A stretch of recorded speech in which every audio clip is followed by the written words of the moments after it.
শক্তিশালী ভূমিকম্পে লন্ডভন্ড মিয়ানমার ও থাইল্যান্ড, জরুরি অবস্থা জারি, বাড়ছে প্রাণহানির সংখ্যা। প্রথম সফরে বাজিমাত, চীন থেকে কয়েকশো কোটি ডলার আনলেন প্রধান উপদেষ্টা। কেন চিন্তায় ভারত আমেরিকা? বিশ্বজুড়ে চলছে ঈদ প্রস্তুতি, বাংলাদেশের মতো ইন্দোনেশিয়াতেও ঈদ উদযাপনে গ্রামে ফিরছেন লাখো মানুষ।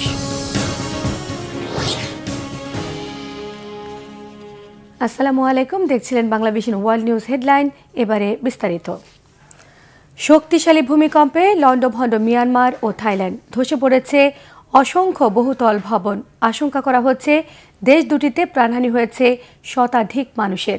7.7 মাত্রা ভূমিকম্পে এরই মধ্যে মিয়ানমার সরকার 6টি প্রদেশে জরুরি অবস্থা জারি করেছে।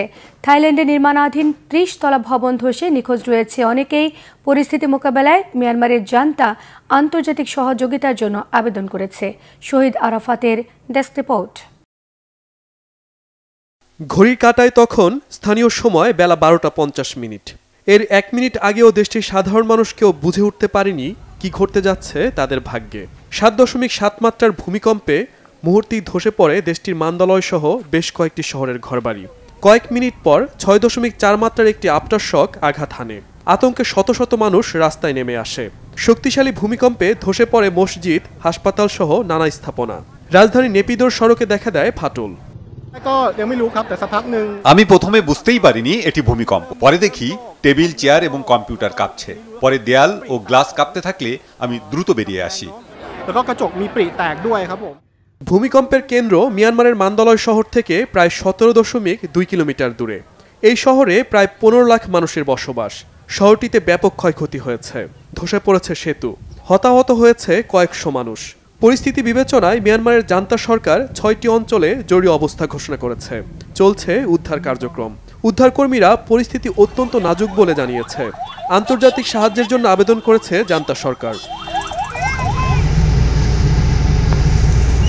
মিয়ানমারের পাশাপাশি ভূকম্প অনুভূত হয়েছে বাংলাদেশ, ভারত, থাইল্যান্ড, চীন ও ভিয়েতনামের কিছু অংশে। এর মধ্যে থাইল্যান্ডে ব্যাপক ভবন ধসের ঘটনা ঘটেছে। দেশটির রাজধানী ব্যাংককে নির্মাণাধীন 30 তলা একটি ভবন ধসে গেছে। ভবনে কর্মরত অর্ধশতাধিক শ্রমিক নিখোঁজ রয়েছেন। তাদের সন্ধান ও উদ্ধারে কাজ করছে থাই কর্তৃপক্ষ। পরিস্থিতি বিবেচনায় থাইল্যান্ডের রাজধানীতেও জরুরি অবস্থা ঘোষণা করা হয়েছে। স্থগিত করা হয়েছে ব্যাংককের মেট্রো ও রেল পরিষেবা। শহীদ আরাফাত, বাংলাভিশন নিউজ ডেস্ক। আন্তর্জাতিক কূটনীতিতে নিজের প্রথম সফরে বাজিমাত করছেন প্রধান উপদেষ্টা ডক্টর মোহাম্মদ ইউনুস। বেইজিংয়ের গ্রেট হল অব দ্য পিপলে চীনা প্রেসিডেন্ট শি জিনপিং এর সঙ্গে বৈঠক, কয়েকশো কোটি ডলারের বিনিয়োগ, অবকাঠামো উন্নয়ন, অর্থনৈতিক চুক্তি সব মিলিয়ে চীনের ঘনিষ্ঠ মিত্র হয়ে ওঠার পথে বাংলাদেশ। সাবেক প্রধানমন্ত্রী শেখ হাসিনার পতনের পর পরিবর্তিত পরিস্থিতিতে ভারতের সঙ্গে সম্পর্ক যখন শীতল, তখনই চীনের পূর্ণ সমর্থন নিয়ে এগিয়ে যাচ্ছে অন্তর্বর্তী সরকার। আঞ্চলিক রাজনীতিতে বেইজিংয়ের প্রভাব বাড়লে সহজভাবে নেবে ওয়াশিংটন, নয়াদিল্লি। হাফিজুল ইসলামের ডেস্ক রিপোর্টে থাকছে বিস্তারিত। নিজের প্রথম আন্তর্জাতিক দ্বিপক্ষীয় সফরে কূটনৈতিক সম্পর্কের জাদু দেখাচ্ছেন বাংলাদেশের অন্তর্বর্তী সরকারের প্রধান উপদেষ্টা ডক্টর মোহাম্মদ ইউনুস। বৈঠক করেছেন চীনা প্রেসিডেন্ট শি জিনপিং এর সঙ্গে। দেশের জন্য জোগাড় করে আনছেন কয়েকশো কোটি ডলারের বিনিয়োগ। সেই সাথে নিয়ে আসছেন চুক্তি আর বিভিন্ন সেক্টরে সমঝোতার আশ্বাস। 28 মার্চ শুক্রবার বেইজিংয়ের গ্রেট হল অব দ্য পিপলে নিজ নিজ দেশের স্বার্থ সংশ্লিষ্ট বিষয় নিয়ে আলোচনা করেন দুই রাষ্ট্রনেতা। হাসিনা সরকারের পতনের পর অধ্যাপক মোহাম্মদ ইউনুসের নেতৃত্বে গঠিত অন্তর্বর্তী সরকারকে চীন শুধু সমর্থনই জানায়নি, বরং জোরদার করেছে সামরিক ও অর্থনৈতিক সহযোগিতা।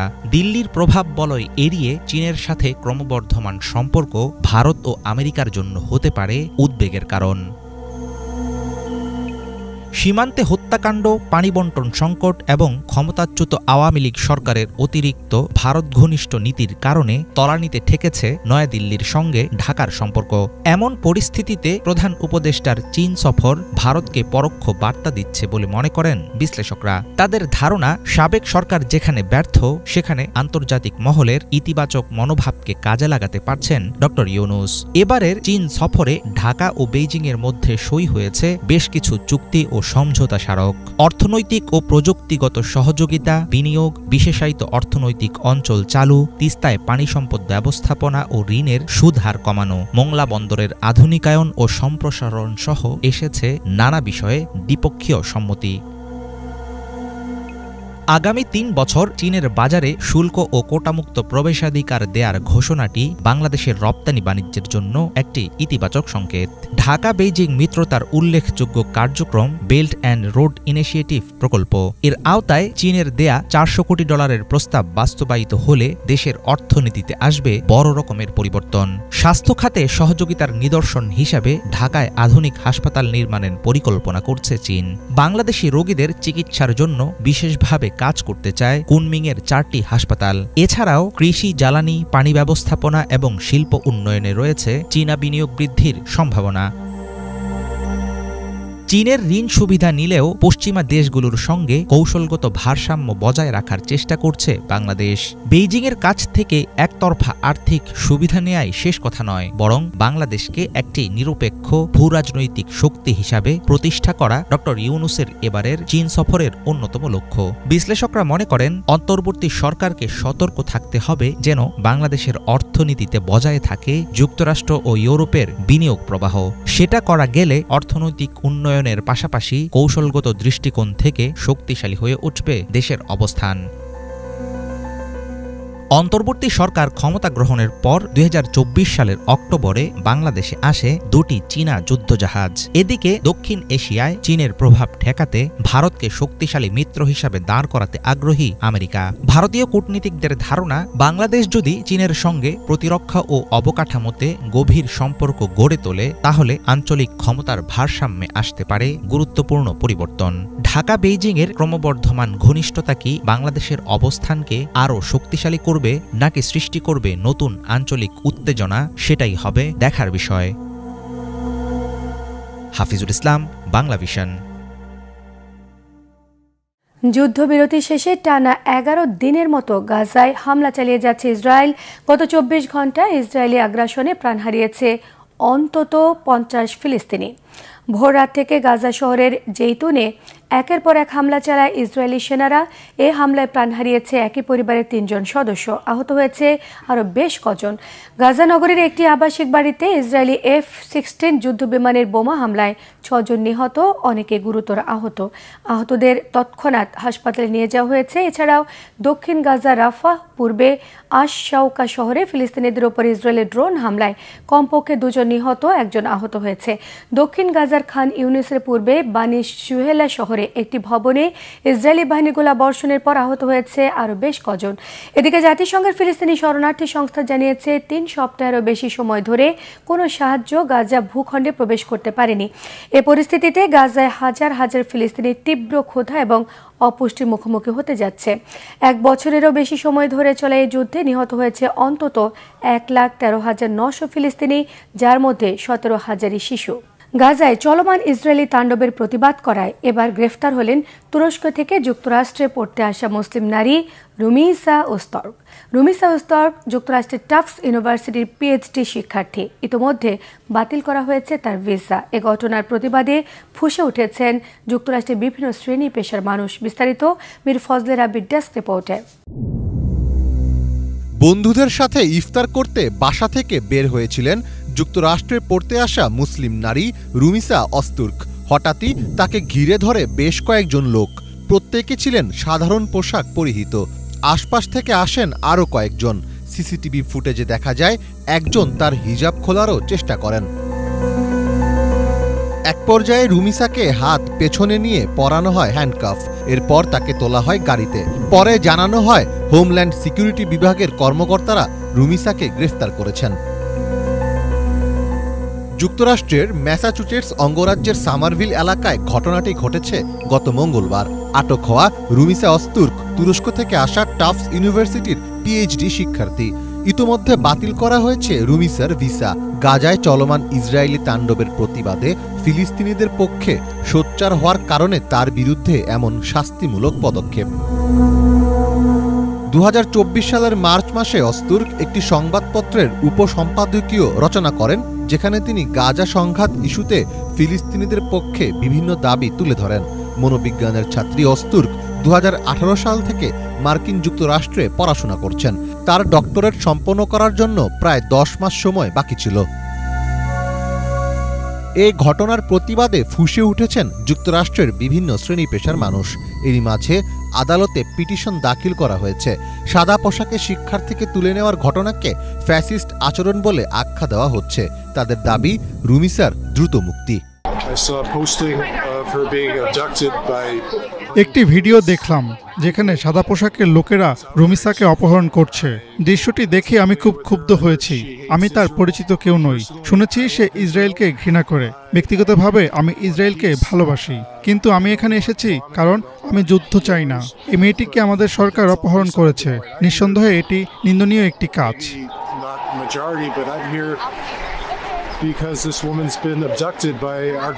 একদিকে যুক্তরাষ্ট্রের মুসলিম শিক্ষার্থীদের উপর চলছে অন্যায় নির্যাতন, আর অন্যদিকে মুসলিম আমেরিকানদের নিয়ে ইফতার পার্টি করছেন মার্কিন প্রেসিডেন্ট ডোনাল্ড ট্রাম্প, যেখানে নভেম্বরের নির্বাচনে তাকে ভোট দেওয়ার জন্য মুসলিমদের প্রতি কৃতজ্ঞতা প্রকাশ করেন তিনি। তবে মুখে কৃতজ্ঞতার কথা বললেও আচরণে তার উল্টোটা করছেন ট্রাম্প। ফিলিস্তিনিদের প্রতি সোচ্চার হওয়ায় তোপের মুখে পড়ছেন বিশ্ববিদ্যালয়ের মুসলিম শিক্ষার্থীরা। চলতি মাসেই ফিলিস্তিনি বংশোদ্ভূত মার্কিন শিক্ষার্থী মাহমুদ খলিলকে গ্রেফতার করে ট্রাম্প প্রশাসন। তা নিয়েও যুক্তরাষ্ট্রে চলে তোলপাড়। এভাবে চলতে থাকলে যুক্তরাষ্ট্রে পড়তে আসা মুসলিম শিক্ষার্থীদের ভবিষ্যৎ হুমকির মুখে পড়বে বলে মনে করছেন অনেকে। মীর ফজলে রাব্বি, বাংলা ভিশন। আর মাত্র কয়েকদিন পরই পবিত্র ঈদ উল ফিতর। সারা বিশ্ব জুড়ে ঈদের জোরশোর প্রস্তুতি শুরু হয়ে গেছে। বহু মানুষ নিজ নিজ পরিবারের সঙ্গে ঈদ উদযাপন করতে বাড়ি ফিরতে শুরু করে দিয়েছেন। এদিকে ঈদ উল ফিতরের ছুটিতে ইন্দোনেশিয়ার রাজধানী জাকার্তা থেকে লাখো মানুষ তাদের গ্রামে ফিরে যাচ্ছেন। ইন্দোনেশিয়ার পরিবহন মন্ত্রণালয়ের তথ্য অনুসারে এবছর দেশটিতে প্রায় 146 মিলিয়ন মানুষ ঈদের ছুটিতে ভ্রমণের পরিকল্পনা করছেন। বিস্তারিত ডেস্ক রিপোর্টে। আর কিছুদিন পরেই মুসলিমদের সবচেয়ে বড় উৎসব ঈদ উল ফিতর। সারা পৃথিবী জুড়ে ঈদের প্রস্তুতি শুরু হয়ে গেছে। অনেকেই তাদের পরিবারদের সঙ্গে ঈদ উদযাপন করতে বাড়ি ফিরছেন। ঈদ উল ফিতরের ছুটিতে ইন্দোনেশিয়ার রাজধানী জাকার্তা থেকে লাখ লাখ মানুষ তাদের গ্রামের বাড়িতে ফিরে যাচ্ছেন। 26 মার্চ সিকারমেকের টোল প্লাজায় অসংখ্য গাড়ি একত্রে লাইন ধরে দাঁড়িয়ে থাকতে দেখা যায়। ট্রাফিক জ্যাম এড়ানোর জন্য নেওয়া হয় একমুখী ট্রাফিক ব্যবস্থা। আগামী দিনে গাড়ির সংখ্যা আরও বৃদ্ধি পেতে পারে বলে ধারণা করা হচ্ছে। ইন্দোনেশিয়ার জাতীয় রেল কোম্পানি KAI জানিয়েছে, জাভা দ্বীপের বিভিন্ন শহরের সাথে সংযুক্ত প্রধান রেল কেন্দ্র জাকার্তার পাসার সেনেন রেল স্টেশনে এই বছর গত বছরের তুলনায় 10% বেশি ট্রেন যাত্রীর সংখ্যা দেখা গেছে। পরিবহন মন্ত্রণালয়ের তথ্য অনুসারে এই বছর ইন্দোনেশিয়ায় প্রায় 146 মিলিয়ন মানুষ এক সপ্তাহব্যাপী ছুটিতে ভ্রমণের পরিকল্পনা করছে। এটি গত বছরের তুলনায় প্রায় 24% কম। ইন্দোনেশিয়ার রাজধানী জাকার্তার বাজারগুলো এখন ঈদ উপলক্ষে বিক্রেতা ও ক্রেতাদের জমায়েতে পূর্ণ। মার্চ মাসের শুরুতে ঘোষণা করা হয়েছিল দেশের মুদ্রাস্ফীতি 2 দশকেরও বেশি সময় পর প্রথমবারের মতো নিম্নমুখী হয়েছে।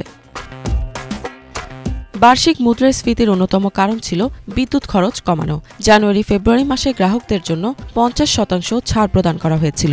এছাড়াও কিছু খাদ্যপণ্যের দাম যেমন চাল, টমেটো ও লাল মরিচের দাম কমেছিল। এদিকে ইন্দোনেশিয়ায় খাদ্য উৎপাদনে খরাপ্রবণ পরিস্থিতি থেকেও পুনরুদ্ধার ঘটেছে। ইন্দোনেশিয়ায় প্রায় 22 কোটি মানুষ মুসলিমদের সবচেয়ে বড় উৎসব ঈদ উল ফিতর উদযাপন করে থাকে। বিশ্বের অন্যান্য দেশের মতোই ইন্দোনেশিয়া একটি মুসলিম প্রধান দেশ। দেশের প্রায় 87% জনগণের প্রতিনিধিত্বকারী ইন্দোনেশিয়ার মুসলিমরা বাজারে পোশাক ও খাদ্য সামগ্রী কিনতে সম্প্রতি খুবই ব্যস্ত সময় কাটাচ্ছেন। যদিও রয়টার্সকে এক পোশাক বিক্রেতা জানান, গত বছরের তুলনায় এবার তার বিক্রয় কমেছে। তিনি উল্লেখ করেন, সম্ভবত এটি অর্থনৈতিক অস্থিরতার কারণে, তবে তিনি আশাবাদী যে ভবিষ্যতে পরিস্থিতি ভালো হবে। দামের ওঠানামা যাই হোক না কেন, উৎসবের ছুটির আগে খাদ্যদ্রব্যের দাম সাধারণত বৃদ্ধি পায়, যা ভোক্তারাও বিবেচনায় রাখেন। 45 বছর বয়সী এক গৃহিণী রয়টার্সকে বলেন, ঈদের প্রস্তুতির জন্য তার এগুলোর প্রয়োজন, তাই তিনি সেগুলো কেনার সিদ্ধান্ত নিয়েছেন ও যতটুকু প্রয়োজন তা তিনি সংগ্রহ করবেন। গত ২৪ বছরে সবচেয়ে কম বার্ষিক মুদ্রাস্ফীতি দেখা গেলেও ইন্দোনেশিয়ার স্থানীয় বাজারে ভোক্তারা রমজান মাসের পূর্বে খাদ্যপণ্যের মূল্য বৃদ্ধি নিয়ে ক্ষোভ প্রকাশ করেছিলেন। যদিও সরকারি তথ্য অনুসারে ইন্দোনেশিয়ার বার্ষিক মুদ্রাস্ফীতি জানুয়ারিতে 0.76% নেমে আসে, যা ফেব্রুয়ারিতে প্রকাশিত হয়। তবে রমজান মাসের আগমনের সাথে সাধারণত খাদ্যদ্রব্যের দাম বৃদ্ধি পায়, কারণ চাহিদা বেড়ে যায়। ২৬ ফেব্রুয়ারি জাকার্তার একটি বাজারের মুরগি বিক্রেতা রয়টার্সকে জানিয়েছিলেন, রোজার মাস আগমনের কারণে কিছু পণ্যের দাম বৃদ্ধি পেতে পারে। মুরগিসহ কিছু খাদ্যপণ্যের দাম প্রায় 40% পর্যন্ত বেড়ে যেতে পারে। তবে ইন্দোনেশিয়ার স্থানীয় সংবাদ মাধ্যমের তথ্য মতে রমজান মাসের আগমনের পূর্বেই প্রেসিডেন্ট প্রাবো সুবিয়ান্তো তার প্রশাসনকে খাদ্যপণ্যের দাম কমানোর জন্য নির্দেশ দিয়েছেন। ইফাত জাহান, বাংলাভিশন। লোহিত সাগরের মিশর উপকূলে একটি পর্যটকবাহী সাবমেরিন ডুবিতে মৃত্যু হয়েছে 2 ক্রু সহ 6 জনের। 39 পর্যটককে উদ্ধার করে নিরাপদ জায়গায় সরিয়ে নেওয়া গেছে। মৃতদের 2 জন ক্রু এবং 2 জন শিশু সহ 4 জন রাশিয়ার নাগরিক। বৃহস্পতিবার মিশরের পর্যটন শহর হুরগাধা উপকূলে এই দুর্ঘটনা ঘটে। সিনবাদ নামের এই সাবমেরিনটিতে ক্রু ছাড়া রাশিয়ার 45 জন পর্যটক ছিলেন। দুর্ঘটনার পর উদ্ধারকারী দল 45 যাত্রীর মধ্যে 29 জনকে উদ্ধার করতে পেরেছেন। তাদের মধ্যে আহতদের নেওয়া হয়েছে হুরগাদার হসপিটালে, বাকিদের পাঠানো হয়েছে নিজ নিজ হোটেলে।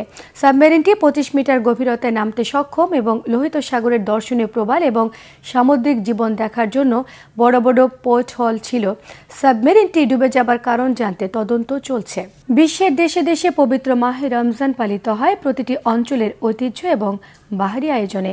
কোথাও সেহরির আগে কামান দাগানো, কোথাও ইফতারের ঐতিহ্যবাহী খাবারের সমারোহ, আর কোথাও রাতভর মসজিদে ইবাদতে মশগুল থাকার অপূর্ব দৃশ্য।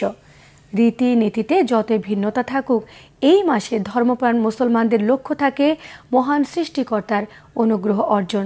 ধারাবাহিক আয়োজন দেশে দেশে রমজানের এবারের পর্বে জার্মানি নিয়ে বিস্তারিত জানাচ্ছেন হাফিজুল ইসলাম।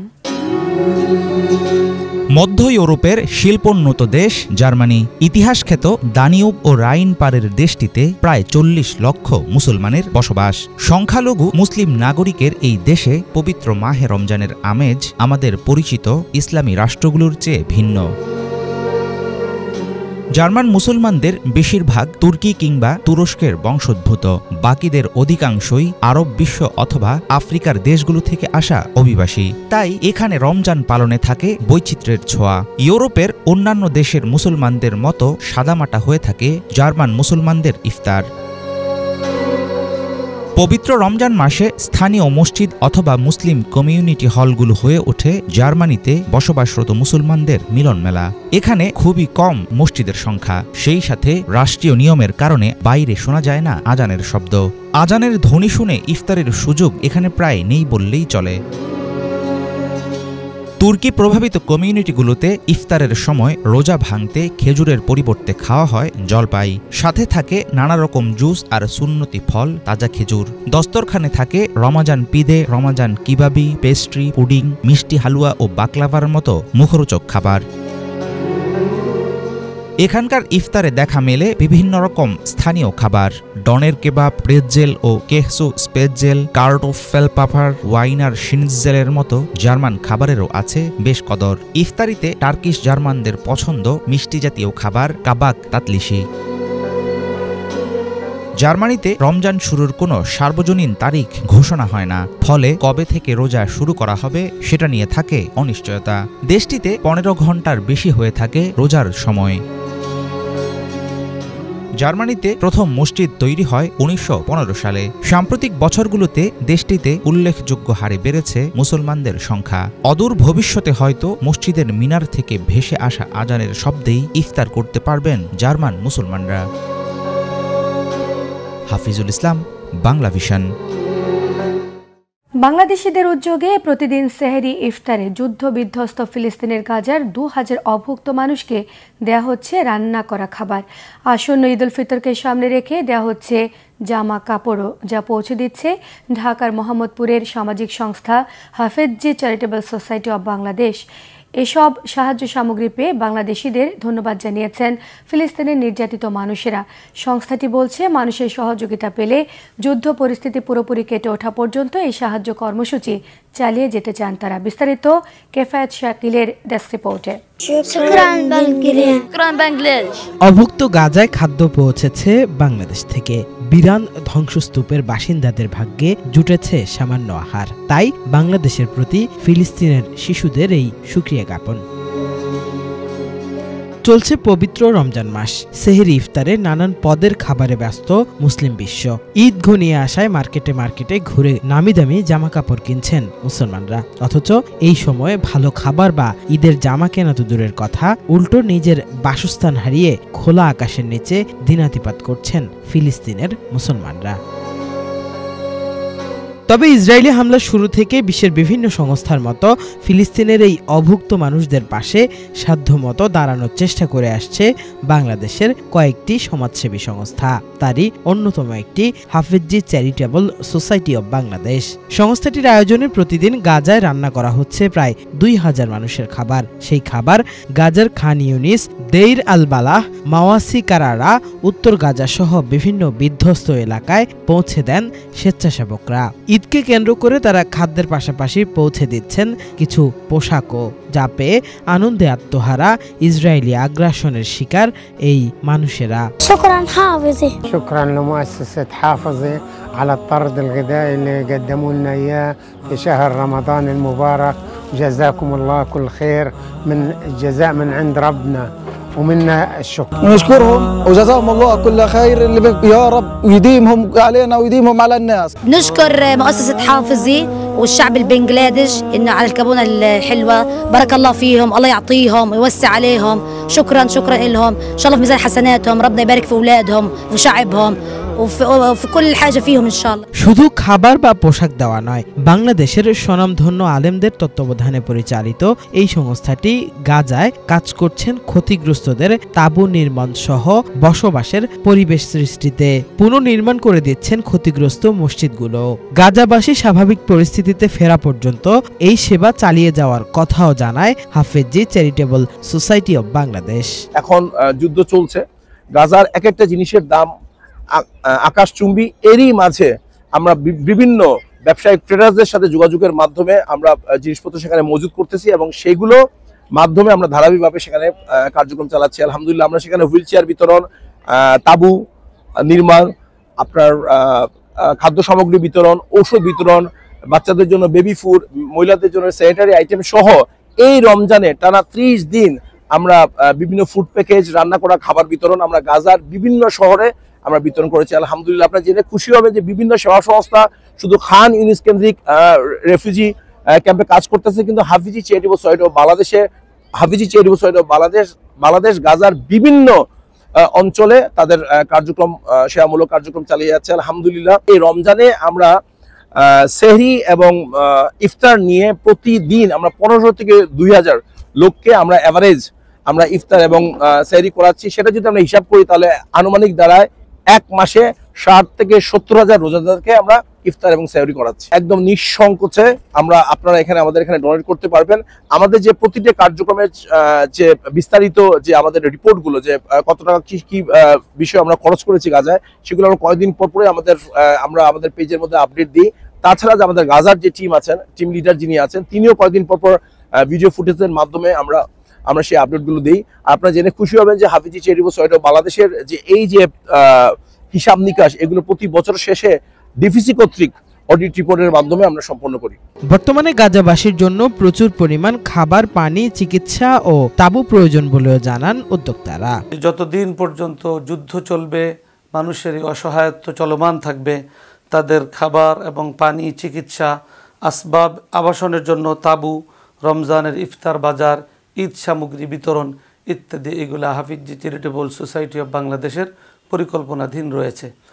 আমি আশা করব যে আলহামদুলিল্লাহ যে প্রতিনিধি দল আমাদের ইতিমধ্যে গিয়েছে, তারা প্রায় কোটি টাকার ত্রাণ সামগ্রী তারা ইতিমধ্যেই বিতরণ করেছে এবং আগামীতেও এই ত্রাণ কার্যক্রম অব্যাহত রাখার পরিকল্পনা নিয়ে তারা কাজ চালিয়ে যাচ্ছে। তা আমি দেশ বিদেশে অবস্থানরত মুসলমান ভাই বোন সকলের প্রতি উদাত্ত আহ্বান রাখব, তারা এই ত্রাণ কার্যক্রমে তাদের সামর্থ্যের আলোকে সহযোগিতা করবেন। Hafezi charitable society of Bangladesh একটি অরাজনৈতিক ও অলাভজনক সেবা সংস্থা। হাফেজি হুজুর রহমাতুল্লাহ আলাই এর সাহেবজাদা মাওলানা আতাউল্লাহ হাফেজি, ঢালকা নগরের পীর সাহেব মুফতি জাফর আহমদ, বেফাক বোর্ডের মহাসচিব মাওলানা মাহফুজুল হক, হেফাজত নেতা মাওলানা মামুনুল হক ও ডক্টর এনায়েতুল্লাহ আব্বাসী সহ দেশের শীর্ষ আলেমরা এই সংস্থার নেতৃত্ব দিচ্ছেন। কিফায়াত শাকিল, বাংলা ভিশন।